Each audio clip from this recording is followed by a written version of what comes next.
Hey, what's going on YouTube, guys? You guys were able to make it with us once again. Bro code. And on that bro code, all right? Now, this one right here, I'm gonna just go ahead and let the clip roll. You seen the title, so here you go. An armed man who tried to rob the business during the lunch hour in Southwest Houston. No one's in custody, and police are calling it a self-defense shooting. ABC 13's Micah Hatfield just spoke to the shooter's family and joins us live with more. Micah? Eric, I just spoke to the shooter's son. He says this is devastating to his family. He's very fortunate. He feels very fortunate that his mother and his uncle are still alive. They were the ones inside of this food truck.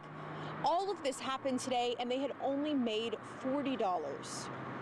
They open this because the mom knows how to cook, and they just trying to make an honest living. You know, everybody ain't trying to make an honest living. These are trying to make an honest living. The Elite Eats food truck had only been open an hour today. Derek Howard, one of the owners, was on his way to help his mother and uncle who were manning the truck. Before he could get there, things turned deadly. Did she keep a gun on her just out of fear that something like this might happen? Correct. 9 days you have to. Look, that's how. It's bad. Houston police say around 1 o'clock this afternoon, a 23-year-old man pulled up next to the truck on Main Street near Fondren. He asked Howard's mother and uncle what kind of food they served. When they told him, he pulled out a gun. Howard's uncle shut the window to the food truck. Police say the 23-year-old got out of his car, opened the window, put his gun inside and fired, but it jammed.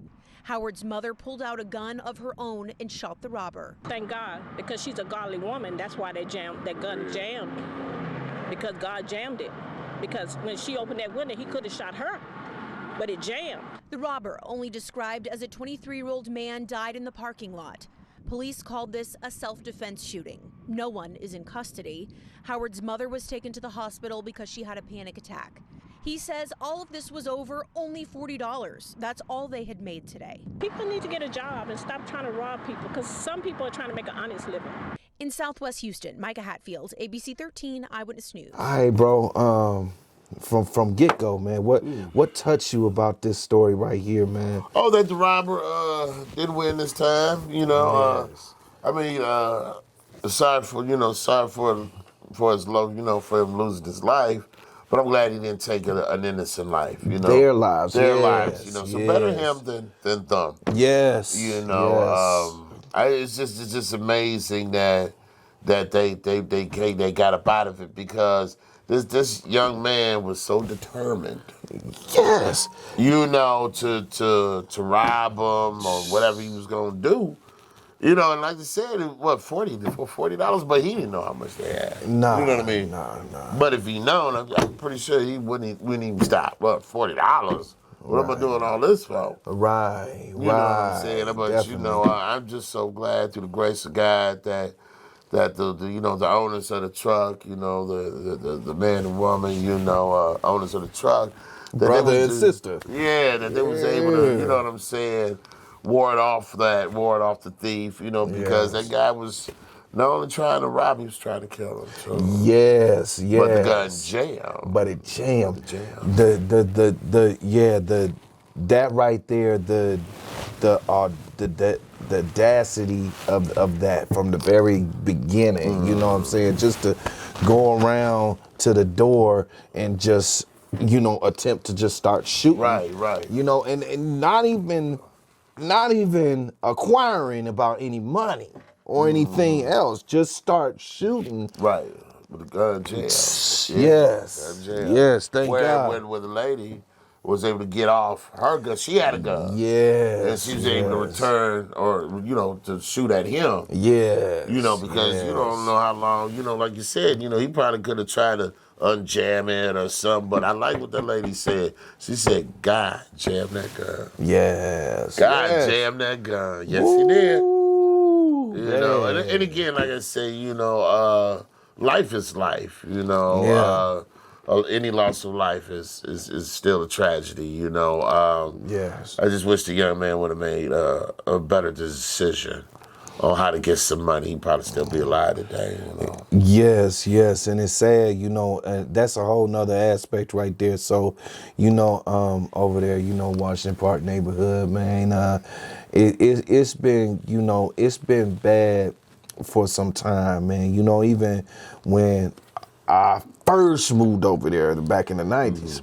Now there was you remember like 2 houses down from me, it was like a storefront. I remember. And downstairs it was this man, you know, he went on ahead and he leased out the bottom part so his mom could go ahead and cook. It was the same type of situation, except it wasn't a food truck, it was an actual place. Right, Bill. And she used to serve like, you know, the first time I ever had a hamburger sub was from there. You know what I mean? Okay. So, you know, it was good. I wanted to support, you know, it was black owned business, you know what I'm saying? How was the food? Man, it was good. She cooked, and sometimes she have a granddaughter in there helping her. Okay. But, you know, from being in these areas now, Yeah. you know, these guys came up in a place, you know what I'm saying, put guns to their face, and that scared this woman so much, man, she never came back and never reopened, and that could have been something big. Right. But because we don't honor, we don't respect, you know what I'm saying, those ourselves, Right. it's hard for us to have that type of business in our directly in our neighborhoods. Now I could see if you have it, you know, maybe on, you know, North Avenue going towards 60th Street, you know what I'm saying? But now we talking about having a business in the neighborhood. This is directly across the street from the park, you know what I'm saying? So you know what I'm saying? That's directly in the neighborhood. But the fear of that type of stuff happening is what stop a lot of people, man. So what would you say to that aspect? You know what I'm saying? Well, I mean, you know, Arabs do it every day. Yeah, but they also got that bulletproof glass. Well, so that's what they can do there. Okay. You know what I mean? It's Yeah. You know what I mean? But It's sad that we got to do that. Right, but you gotta protect yourself. You know, Yes. there's a lot of stuff out here that's sad. You know, you just gotta, you know, when it's sad, you gotta get glad. You know what I mean? Ooh. You gotta go ahead and make the necessary adjustments. Yeah, you do. You know, You do. Yeah, you do. So, all right, with that being said, you guys, I mean, go ahead and leave your thoughts, leave your comments, and we'll go ahead and read your comments, reply to your comments. And, you know, hey, and if you haven't already, smash that like button, subscribe, and until the next video. Family-owned food truck is back open for the first time tonight since the owner shot and killed a robber. ABC 13's Brianna Connor joins us live with why they've decided to set up shop again. Brianna? Yeah, that's what we wanted to know, and we were told this is a small family-run business. It's how these people make their living, so they never considered shutting down for good. Y'all come by and get some pork chop sandwiches. For the first time since Tuesday, Burgers. the kitchen is open inside Elite Eats and Cold Treats food truck. We're back, you know, trying to get everything back on track again. Earlier today, ABC 13 spoke with the woman who's still emotional over shooting and killing an alleged robber. Houston police say a man now identified as Ricky Jimenez pulled a gun on her and her brother first, but it jammed. He could have had the whole truck at that moment if possible, if that's what he wanted. But he chose to try to kill me and my brother. Pumpkin is a little bit shucking up, but she is here tonight working. This is how we make our living. A small crowd of family, friends, and regulars showed up before they even opened on Friday night for dinner with a side of support. I'm really happy that she's still here and alive and breathing. We feel the support and the love from everybody, so we're very happy and grateful for that.